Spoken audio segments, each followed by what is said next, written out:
As the 2011 protests around the world moved into Libya, and Colonel Gaddafi remained defiant against them, the United Nations began their Orwellian doublespeak no-fly zones, which allow them to fly their coalition fighter jets at will therein and bomb the ground below.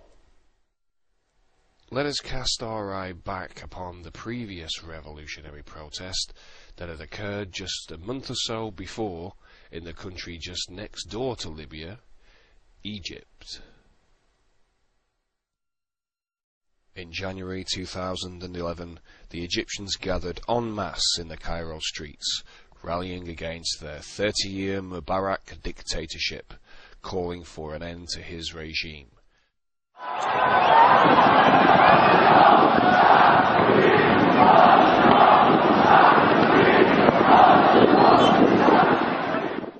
But what about the inception of this eventual revolution? How did it all begin? Just a few days into the Egyptian revolution, a BBC article listed the key opposition groups which had been instrumental in starting the uprising. At the top of this list was featured a group called the April 6 Youth Movement. The April 6 Youth Movement, at the top of the BBC's list, was hailed by the BBC as being the main organising force behind the early demonstrations. The BBC also stated that the April 6 Youth Movement started the call for the first day of anger on Tuesday, January the 25th from its website, and that the movement began as a Facebook group in 2008. Other online news outlets echoed this all as fact, that the April 6 Youth Movement started online as a Facebook group, and that had happened around 3 years before the actual uprising in 2008. Also, that the April 6 Youth Movement had a heavy emphasis on engaging in activism through the technological tools of social media. Point 1. The April 6 Youth Movement began as a Facebook group in 2008.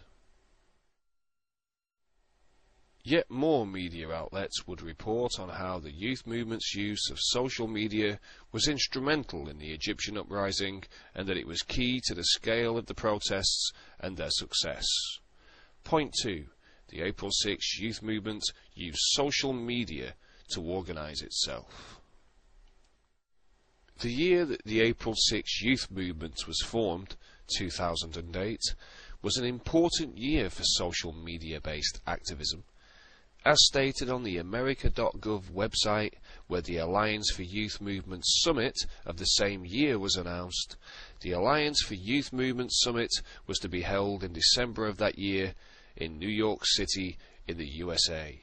And as stated in the article, members of Facebook, Google, and MTV, as well as members of the US State Department, would convene at the summit to bring together global youth groups and technological experts to find the best ways to promote freedom and justice around the world through the use of social media.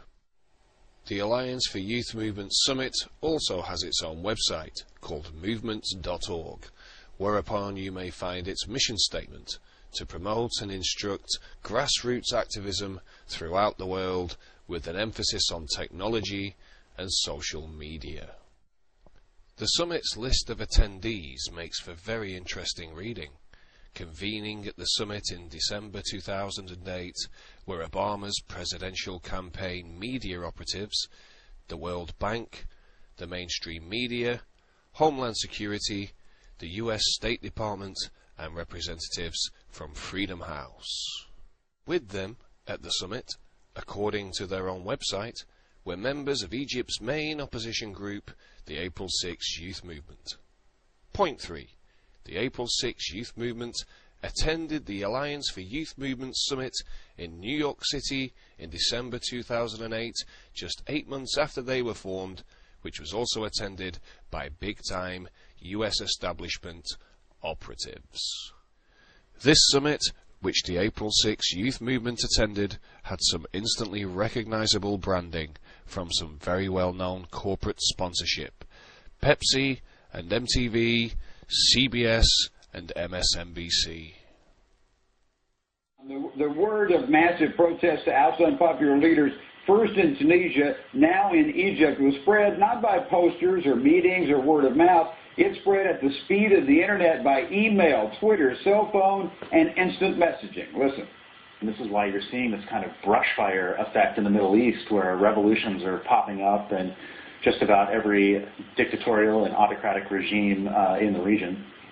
And when the Egyptian government cut off internet service, some were able to get around the cutoff because of help from a global internet site, including a Facebook page with 270,000 followers called Alliance for Youth Movements. It began under former Secretary of State Condi Rice, continued by Secretary Clinton with the help of Google and others.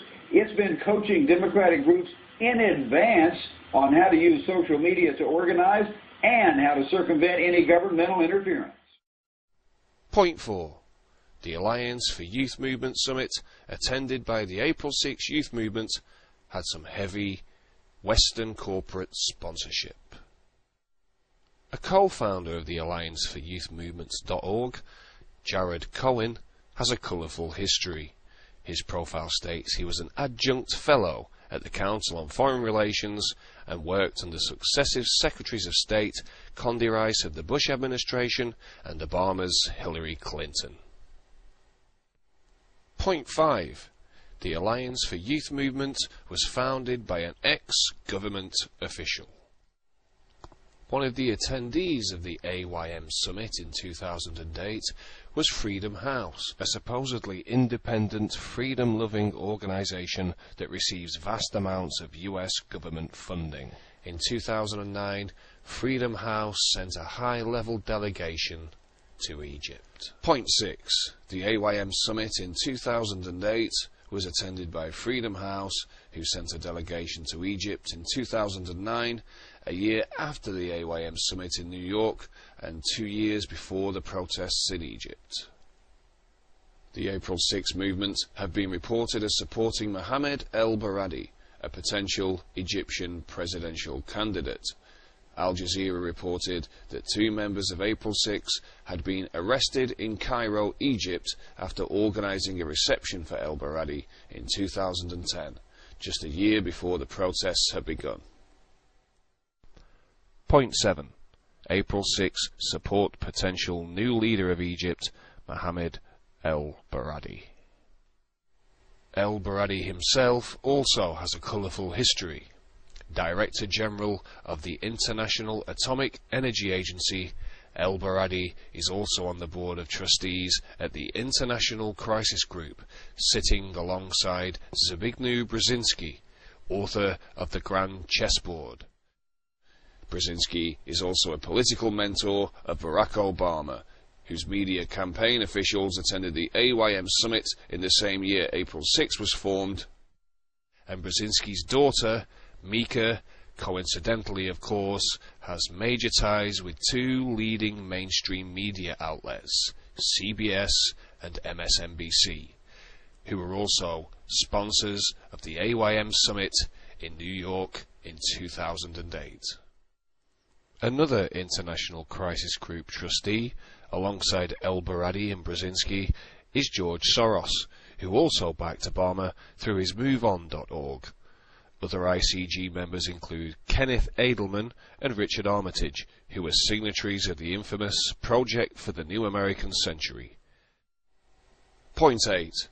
April 6 support el-Baradi, who sits on a board of trustees with influential globalists. Just 3 days after the Egyptian protests had begun, the UK's Telegraph newspaper reported on a WikiLeaks cable that alleged that the US had backed the Egyptian rebel leaders. The WikiLeaks cable from the US Cairo embassy states that a member of the April 6 movement had been satisfied with his participation in the Alliance for Youth Movement Summit and his meetings with government officials on Capitol Hill. But it wasn't until 10 days after the long-awaited resignation of Mubarak that April 6 co-founder Ahmed Salah el-Din Ali revealed that he was the anonymous activist in the WikiLeaks cable who discussed the plan to overthrow Mubarak with US officials in 2008. He revealed he had called on members of the US Congress and the US State Department, a partner in the AYM summit, and collaborated with the General Omar Afifi, a former member of Egyptian state security who now lives in the US. One man surrounded by technology. Hello? It's a personal command center in a tiny apartment 10 minutes from Washington, D.C. From here, the revolution gets direction. Omar Afifi Suleiman speaks to protesters in Egypt via Skype, Facebook, Twitter, and cell phone. Suleiman briefs activists on how to prevent confrontation. After 20 years as an Egyptian police officer, he says he knows all about that. He wrote a book instructing ordinary citizens how to avoid police abuse. The book was banned in Egypt, and Suleiman says death threats forced him out of the country, to America, where he says he's been waiting 3 years to start a revolution. 3 years previously would have been 2008, the year of the Alliance of Youth Movement Summit and the inception year of April 6 Youth Movement. Point 9.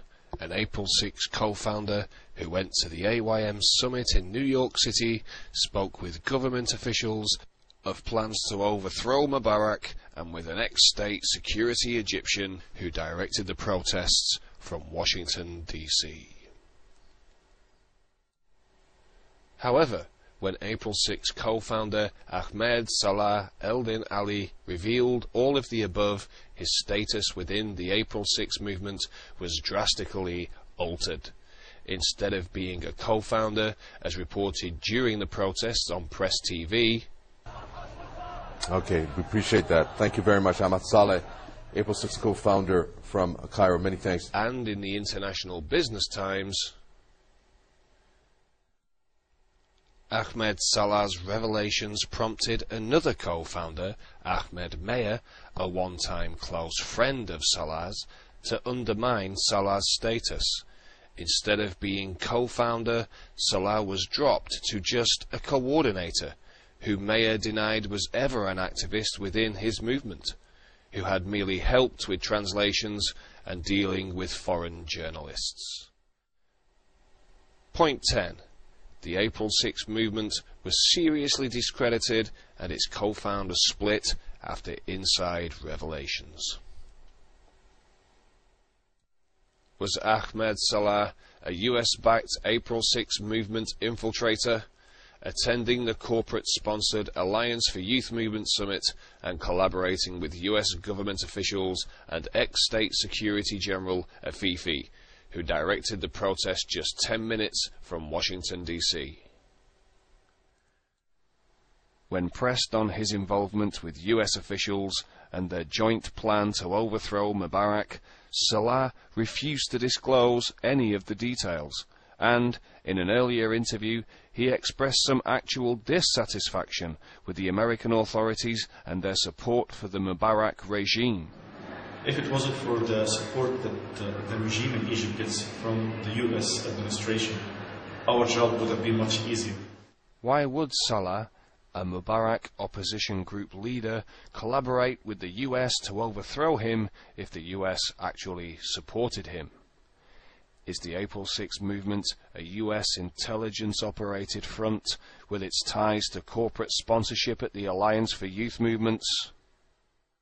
Was it a tactical switch by the left-right paradigm controllers from the right-wing warmongering Bush regime to the leftist revolutionary change of Obama for yet more global domination?